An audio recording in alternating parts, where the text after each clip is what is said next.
Hello students, how are you? I hope you're all doing well. Today we will start with a new unit, Unit 6. Now open your students' book, page 58 and 59 and listen. Reading. The Honey Seller.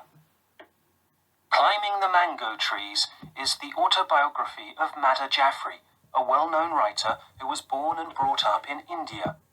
The autobiography tells of the author's childhood in Delhi, the capital city. This episode recounts the preparation for exams and a visit from a memorable salesman who came to the house one day during the study period. As soon as I got home from school, hot and sweaty from cycling, my mother would produce cold farini from the refrigerator. This was a very light cardamom-scented pudding made with coarsely ground rice that my mother set in shallow terracotta bowls. I would slide the spoon in and begin eating. The sweet, cool, milky pudding, tasting of the cardamom and pistachios with an earthy aroma of terracotta, went down smoothly. There was no time to rest afterwards. May was the time for our annual exams, and all of April had to be spent doing revision. While I studied in my hot back room, my mother sat knitting for my sisters in their frigid Himalayan convent. In the superheated Delhi of April, I could hardly even look at wool, let alone touch it. My mother just carried on heroically. Each examination was 3 hours long. On most days, there were 2 exams with a break for lunch.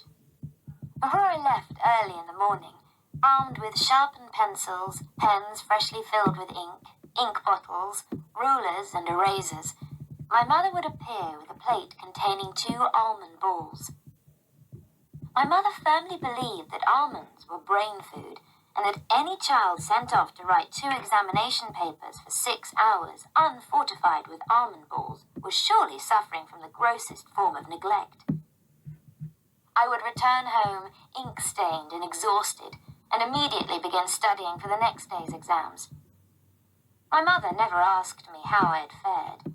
She always assumed I would do well. Often she would try and distract me from my studies if she thought I was working too hard.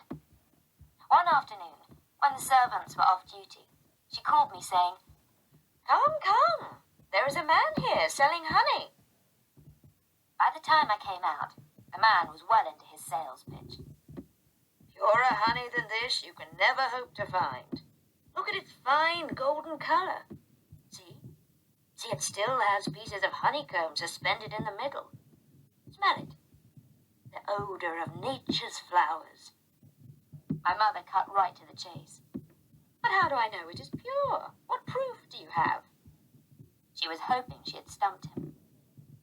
He turned out to be wilier than that.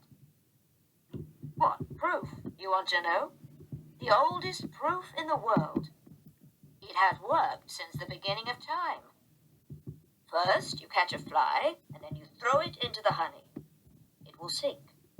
If the honey is impure, it will keep sinking and die.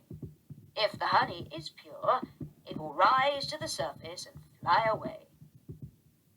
At that, he swung his hand in the air and caught a fly, flinging it immediately into the honey. It sank.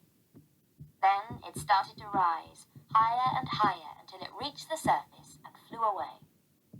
My mother was so impressed, she bought several jars, and I went back to my studies. That evening, when the cook returned from his afternoon break and my mother recounted the honey story, he said, "Arimemsab, oh lady, you have been completely duped. I can do exactly same thing with sugar syrup."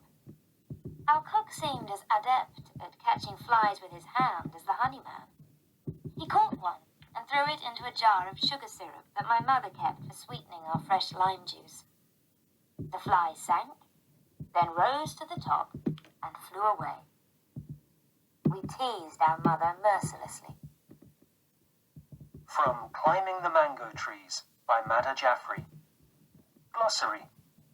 Cardamom, a spice for giving a scented taste to food. Pistachios, a kind of nut. Terracotta, baked clay. Convent, a type of school for girls. Almond, a kind of nut.